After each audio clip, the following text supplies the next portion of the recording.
जय माता दी दोस्तों। आसान राह में आपका स्वागत है। दोस्तों वीडियो शुरू करते हैं इससे पहले आप मेरे चैनल आसान राह को सब्सक्राइब कर लीजिए, साथ ही बेल को भी प्रेस कीजिए ताकि आपको हर न्यू वीडियोज की नोटिफिकेशन मिल सके और आप मेरे वीडियो देख सकें। तो चलिए दोस्तों वीडियो शुरू करते हैं। मार्गशीर्ष मास को अग्रहण मास भी कहते हैं। ये महीना माँ लक्ष्मी को समर्पित होता है। इस महीने में माँ लक्ष्मी की विशेष कृपा होती है और इस महीने में माँ लक्ष्मी की विशेष पूजा आराधना की जाती है। मार्गशीर्ष मास के पहले गुरुवार को माँ लक्ष्मी की स्थापना की जाती है। मार्गशीर्ष मास के हर गुरुवार को माँ लक्ष्मी का व्रत रखने की परंपरा है। तो मार्गशीर्ष मास में माँ लक्ष्मी की पूजा का महत्व क्या है? इस महीने में हर गुरुवार को माँ लक्ष्मी की धूमधाम से पूजा होती है। कहते हैं कि जो भी इस महीने में व्रत रखकर माँ लक्ष्मी की पूजा करता है उस पर माँ लक्ष्मी की कृपा बरसती है और उसके जीवन में सारी कठिनाइयाँ दूर हो जाती हैं। कई जगह इस दिन दीपदान भी किया जाता है। इसमें शंख पूजा का भी विशेष महत्व है। इस दिन महिलाएं चावल के लेप से रंगोली बनाकर माँ लक्ष्मी का स्वागत करती हैं। अब जानते हैं कि माँ लक्ष्मी की पूजा किस तरह से की जाती है। तो स्नान कर स्वच्छ कपड़े पहने और व्रत का संकल्प लें। चावल के आटे के घोल से अल्पना बनाएं। इसके बाद माँ लक्ष्मी का आसन सजाएं। इसके लिए आम का पत्ता और आंवले का पत्ता और धान की बालियों का इस्तेमाल करें। इसके बाद कलश स्थापित करें। अब माँ लक्ष्मी और गणेश जी का पूजन करें। माँ लक्ष्मी को विशेष प्रकार के पकवानों का भोग लगाएं। ऐसी मान्यता है कि इस महीने हर गुरुवार को अलग अलग पकवान बनाकर चढ़ाने का महत्व है। मार्गशीर्ष के हर गुरुवार को माँ लक्ष्मी की पूरे विधि विधान से पूजा करनी चाहिए। श्री महालक्ष्मी गुरुवार की व्रत कथा। व्रत कथा सुनने से और पढ़ने से दुख दारिद्र दूर हो जाते हैं। श्री महालक्ष्मी माता की कृपा से सुख संपत्ति ऐश्वर्य प्राप्त होता है। मन की इच्छा पूरी होती है। श्री महालक्ष्मी माता के अनेक रूप तथा नाम हैं। भूतल में वे छाया, शक्ति, तृष्णा, शांति, जाति, लज्जा, श्रद्धा, कांति, वृत्ति, स्मृति, दया, तुष्टि, माता, अधिष्ठात्री एवं लक्ष्मी के रूप में स्थित हैं। उन्हें प्रणाम करते हैं। कैलाश पर्वत पर पार्वती, क्षीर सागर में सिंधु कन्या, स्वर्गलोक में महालक्ष्मी, भूलोक में लक्ष्मी, ब्रह्मलोक में सावित्री, ग्वालों में राधिका, वृंदावन में रासेश्वरी, चंदन वन में चंद्रा, चंपक वन में गिरिजा, पद्म वन में पद्मा, मलटीव में मालती, कुंदन वन में कुंददंती, केतकी वन में सुशीला, कंदप वन में कंदप माला, राजप्रसाद में राजलक्ष्मी और घर घर में गृहलक्ष्मी इन विभिन्न नामों से पहचानी जाती हैं। इस तरह सर्वथा चारों ओर सर्वभूत में सुपरिचित माता श्री महालक्ष्मी की ये कथा है। अब हम इसका श्रवण पठन करेंगे। भारतवर्ष के सौराष्ट्र देश में द्वापर युग की ये कहानी हुई है। सौराष्ट्र में उस समय भद्रश्रवा नाम के राजा थे। वे बड़े पराक्रमी राजा थे। 4 वेद, 6 शास्त्र, 18 पुराणों का उन्हें ज्ञान था। उनकी रानी का नाम सुरति चंद्रिका था। रानी दिखने में सुंदर और सुलक्षणा थी तथा पवित्रता भी थी। उन दोनों को 7 पुत्र तथा उसके बाद एक कन्या का वरदान मिला था। कन्या का नाम श्याम बाला था। एक बार महालक्ष्मी जी के मन में आया कि जाकर उस राजा के राजप्रसाद में रहें। इससे राजा को दुगनी धन दौलत की प्राप्ति होगी और वो धन दौलत से अपनी प्रजा को सुख दे पाएगा। गरीब के घर अगर रहें और उसे धन दौलत प्राप्त हो जाए तो वो स्वार्थी की तरह केवल अपने ऊपर ही खर्च करेगा। ये सोचकर श्री महालक्ष्मी जी ने बूढ़ी ब्राह्मण स्त्री का रूप धारण किया। हाथ में लाठी लिए लाठी के सहारे रानी के द्वार तक पहुंची। यद्यपि उन्होंने बूढ़ी औरत का रूप धारण किया था पर उनके चेहरे पर देवी का तेज था। उन्हें देखते ही एक दासी सामने आई। उसने इनका नाम, धाम, काम, धर्म पूछ डाला। वृद्ध ब्राह्मण का रूप धारित माता लक्ष्मी ने कहा, बालिके, मेरा नाम कमला है, मेरे पति का नाम भुवनेश है, हम द्वारिका में रहते हैं। तुम्हारी रानी पिछले जन्म में एक वैश्य की पत्नी थी। वो वैश्य गरीब था। दारिद्र्य के कारण हर रोज घर में झगड़े होते थे तथा उसका पति रोज उसे मारता था। इन बातों से तंग आकर वो घर छोड़कर चली गई तथा वन जंगल में खाली पेट भटकने लगी। उसकी इस दुर्दशा पर मुझे दया आई। तब मैंने उसे सुख संपत्ति देने वाली श्री महालक्ष्मी की कथा सुनाई।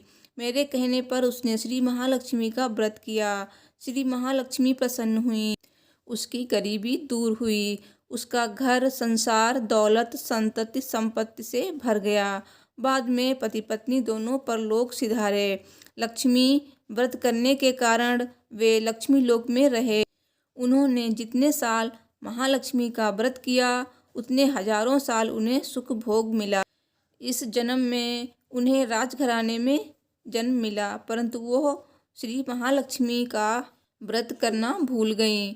उसे ये याद दिलाने के लिए आई हूँ। बुढ़िया की बातें सुनकर दासी ने उन्हें प्रणाम किया तथा श्री महालक्ष्मी का व्रत किस तरह किया जाए इसके बारे में पूछा। बुढ़िया रूप धारण किए हुए श्री महालक्ष्मी माता ने दासी को पूजा की विधि तथा महिमा बताई। इसके बाद वो दासी माता को प्रणाम कर रानी को बताने अंदर चली गई। राजवैभव में रहते हुए रानी को अपने ऐश्वर्य का बहुत घमंड हुआ था।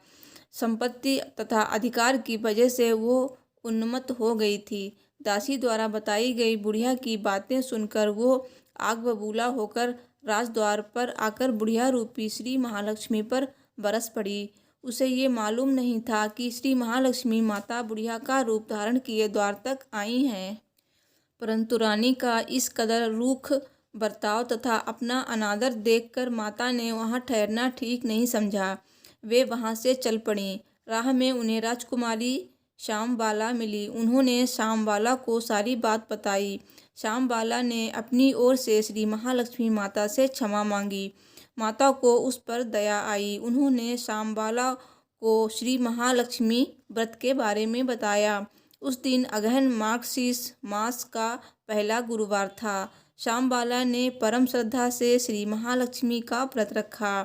फलस्वरूप राजा सिद्धेश्वर के सुपुत्र मालाधार के साथ उसका विवाह हुआ। वो धन दौलत ऐश्वर्य वैभव से मालामाल हो गई। पति के साथ ससुराल में आनंद से दिन बिताने लगी।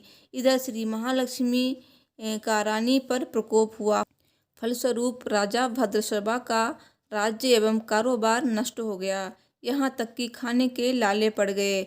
ऐसी हालत में एक दिन रानी ने राजा से कहा, निवेदन किया कि हमारा दामाद इतना बड़ा राजा है, धनवान है, ऐश्वर्यशाली है, क्यों न हम उसके पास जाएं, अपना हाल उसे बताएं, वो जरूर हमारी मदद करेगा। इस बात पर राजा भद्रशर्मा दामाद के पास रवाना हुए। राज्य में पहुंचकर एक तालाब के किनारे थोड़ी देर विश्राम करने के लिए ठहरे। तालाब में पानी लेने आते आते दासियों ने देखा। उन्होंने विनम्रता से उनकी पूछताछ की।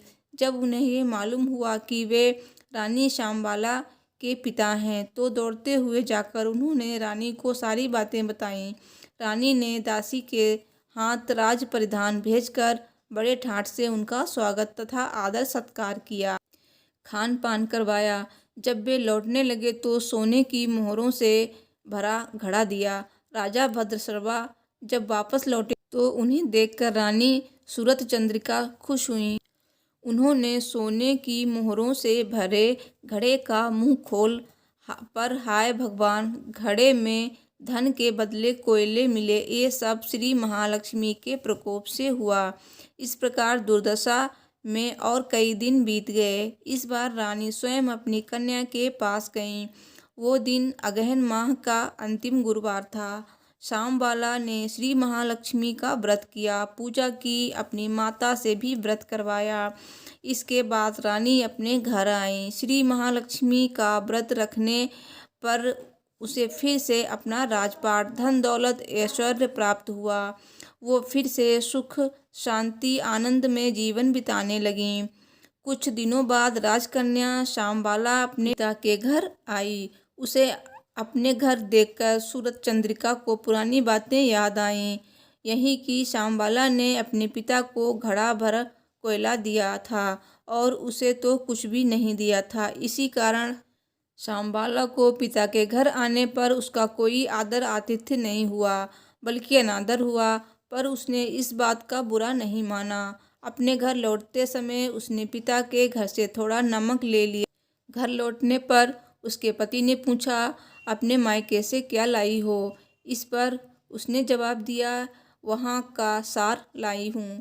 पति ने पूछा, इसका मतलब क्या हुआ? शामबाला ने कहा, थोड़ा धीरज रखो, सब मालूम हो जाएगा। उस दिन शामबाला ने सारा भोजन नमक डाले बिना बनाया और परोसा। पति ने खाया चखा, सारा खाना नमक बिना था, इसलिए स्वाद न आया। फिर शामबाला ने थाली में नमक डाला, इससे सारा भोजन स्वादिष्ट लगने लगा। तब शामबाला ने पति से कहा, यही है वो मायके से लाया हुआ सार। पति को उसकी बात सही लगी। फिर वो दोनों हंसी मजाक करते हुए भोजन करने लगे। कहा गया है कि इस तरह जो कोई श्रद्धा भाव से श्री महालक्ष्मी जी की पूजा करे, उसे माता की कृपा प्राप्त होती है, सुख संपत्ति शांति प्राप्त होती है, सभी मनोकामनाएं पूरी होती हैं। परंतु यह सब प्राप्त होने पर माता की पूजा को भूलना नहीं चाहिए। हर गुरुवार को व्रत पाठ अवश्य करना चाहिए।